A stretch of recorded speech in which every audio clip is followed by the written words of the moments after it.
نماز پڑھو اور زکوٰۃ دو۔ اور نبی پاک علیہ الصلوۃ والسلام نے آگے وضاحت کرتے ہوئے فرما دیا کہ لوگوں کے ساتھ صلہ رحمی بھی کرو، لوگوں کے ساتھ صلہ رحمی کرو، اور اپنے دامن کو پاک رکھو، برائیوں سے پاک رکھو۔ یہ کیسے ہوگا؟ جب تم نماز بھی پڑھو گے، زکوٰۃ بھی دو گے اور صلہ رحمی کرو گے تو پھر تمہارا دامن جو پاک ہو جائے گا۔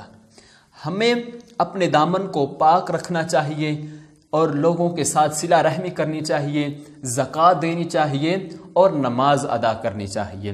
آئیے آگے حدیث مبارکہ ہے، نبی پاک علیہ الصلوۃ والسلام نے ارشاد فرمایا، یہ حضرت ابن عباس رضی اللہ تعالیٰ عنہ سے روایت ہے، اور یہ بخاری شریف کی حدیث مبارکہ ہے کہ حضرت معاذ بن جبل رضی اللہ تعالیٰ عنہ کو نبی پاک علیہ الصلوۃ والسلام نے جب یمن کی طرف بھیجا تو فرمایا کہ جب تم یمن کی طرف جاؤ اور انہیں جا کر یہ پیغام دے دینا کہ اشہد ان لا الہ الا اللہ، کہ اللہ ایک ہے، گواہی دو کہ اللہ ایک ہے اور اس کے سوا کوئی عبادت کے لائق نہیں ہے، وانی رسول اللہ، اور میں اللہ کا رسول ہوں۔ جب یہ بات مان لیں، جب یہ بات مان لیں، اللہ تعالیٰ کی وحدانیت کا اقرار کر لیں اور مجھے رسول مان لیں، اللہ کا رسول مان لیں، پھر فرمایا کہ انہیں کہنا کہ واقعی الصلاۃ، نماز قائم کرو جو 5 وقت میں تمہارے پر مقرر کی گئی ہے، فرض کی گئی ہے، اس نماز کو قائم کرو۔ اور پھر فرمایا کہ جب یہ مطالبہ بھی پورا مان لیں اور اس پر بھی قائم ہو جائیں، اور پھر کہنا کہ زکوٰۃ ادا کرو، تم زکوٰۃ ادا کرو، تمہارے امیروں سے زکوٰۃ لی جائے گی اور تمہارے غریبوں میں اسے تقسیم کر دیا جائے گا۔ تم سے زکوٰۃ لی جائے گی، کن سے زکوٰۃ لی جائے گی؟ جو تمہارے امیر ہوں گے، جو امیر ہوں گے ان سے زکوٰۃ لی جائے گی، اور جو تمہارے نیچے والا طبقہ ہے، غریب طبقہ ہے، ان کو ان میں تقسیم کر دی جائے گی، اور اس کا اللہ تعالیٰ تمہیں اچھا اجر دے گا۔ اور آگے حدیث مبارکہ نبی پاک علیہ الصلوۃ والسلام کی حضرت ابو ایوب انصاری رضی اللہ تعالیٰ عنہ سے روایت ہے کہ ایک آدمی نبی پاک علیہ الصلوۃ والسلام کی بارگاہ میں آیا۔ اب میری اس بات کو غور سے سننا، اور یہ حدیث مبارکہ بہت اہم ہے۔ نبی پاک علیہ الصلوۃ والسلام کی بارگاہ میں ایک آدمی آ کر عرض گزار ہوا، مجھے ایسا عمل بتائیں کہ جس کے کرنے سے میں جنت میں چلا جاؤں، جس کے کرنے سے میں جنت میں داخل ہو جاؤں اور وہ میرے لیے فائدہ مند ہو، اور میرے لیے فائدہ مند ہو۔ نبی پاک علیہ الصلوۃ والسلام نے فرمایا، ہاں میں جو عمل بتاؤں گا تمہارے لیے فائدہ مند ہوگا، تمہارے لیے فائدہ مند ہوگا۔ عرض کی یا رسول اللہ صلی اللہ علیہ وآلہ وسلم کون سا عمل ہے؟ فرمایا کہ تم اللہ تعالیٰ کی عبادت کرو اور اس کے ساتھ کسی کو شریک نہ ٹھہراؤ، اس کے ساتھ کسی کو شریک نہ ٹھہراؤ، نماز پڑھو، پھر فرمایا کہ تم زکوٰۃ ادا کرو۔ یہاں اللہ تعالیٰ نے نماز کا حکم دے دیا، ساتھ زکوٰۃ کا بھی حکم دیا کہ لوگوں کو، جو غریب طبقہ ہے اسے زکوٰۃ دو۔ زکوٰۃ کی بھی کئی شرائط ہیں، اور ہم آگے جا کر آپ کو وہ بھی بتائیں گے کہ یہاں حدیث مبارکہ ہے کہ تم اللہ کی عبادت کرو اور زکوٰۃ ادا کرو اور اس کے ساتھ کسی کو شریک نہ ٹھہراؤ، اس کا شریک نہ ٹھہراؤ۔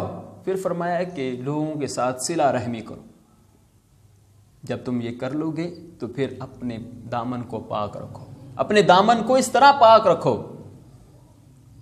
جب انسان اپنے آپ کو برائیوں سے بچا لیتا ہے، اللہ تعالیٰ کی عبادت میں مشغول ہو جاتا ہے، تو اللہ تبارک و تعالی جل شانہ اس انسان کا دل نرم فرما دیتا ہے، لوگوں کے ساتھ وہ صلہ رحمی کرتا ہے اور اس کا دامن پاک ہو جاتا ہے، اس کا دامن پاک ہو جاتا ہے۔ اور آگے حدیث سے مبارکہ ہے کہ حضرت ابو ہریرہ رضی اللہ تعالیٰ عنہ سے روایت ہے، آپ فرماتے ہیں کہ نبی پاک علیہ الصلوۃ والسلام کی بارگاہ میں ایک اعرابی آیا، عرض گزار ہوا، عرض کی مجھے ایسا عمل بتائیے جو جنت میں لے جائے۔ فرمایا تم عبادت کرو اور اس رب العالمین کے ساتھ کسی کو شریک نہ ٹھہراؤ۔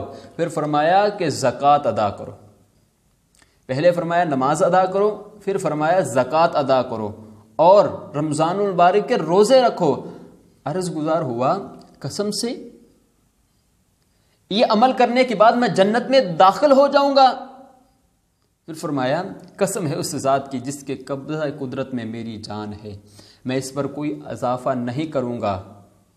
جب وہ واپس لوٹا، یعنی کہ وہ آدمی جب واپس لوٹا تو نبی پاک علیہ الصلوۃ والسلام نے فرمایا جو کسی جنتی آدمی کو دیکھنا چاہتا ہو اس شخص کو دیکھ لے۔ جو جنتی آدمی دیکھنا چاہتا ہو وہ اس آدمی کو دیکھ لے۔ تو اس آدمی نے کہا کہ اللہ کے رسول، اللہ کی عبادت کرنی ہے اور اس کے ساتھ کسی کو شریک نہیں ٹھہرانا، اور نماز قائم کرنی ہے اور زکوٰۃ دینی ہے، لوگوں کے ساتھ صلہ رحمی کرنی ہے اور اپنے دامن کو پاک رکھنا ہے۔ نبی پاک علیہ الصلوۃ والسلام نے ارشاد فرمایا ہاں، تو وہ اعرابی عرض گزار ہوا قسم ہے اس ذات کی جس کے قبضہ قدرت میں میری جان ہے، میں اس سے ایک لمحہ، ایک بالشت بھی آگے نہیں جاؤں گا، اس میں اضافہ نہیں کروں گا۔ تو نبی پاک علیہ الصلوۃ والسلام نے صحابہ کو ارشاد فرمایا صحابہ کسی جنتی کو دیکھنا چاہتے ہو، جنتی کو دیکھنا چاہتے ہو؟ تو وہ انہوں نے کہا جی حضور ہم جنتی کو دیکھنا چاہتے ہیں۔ تو نبی پاک علیہ الصلوۃ والسلام نے ارشاد فرمایا اس اعرابی کو دیکھ لو یہ جنتی ہے، اس عرابی کو دیکھ لو یہ جنتی ہے۔ لہٰذا جو انسان نیک اعمال کرتا ہے، رب العالمین کی عبادت کرتا ہے، اس کے ساتھ کسی کو شریک نہیں ٹھہراتا، اس کی عبادت کرتا ہے، نماز قائم کرتا ہے، زکوٰۃ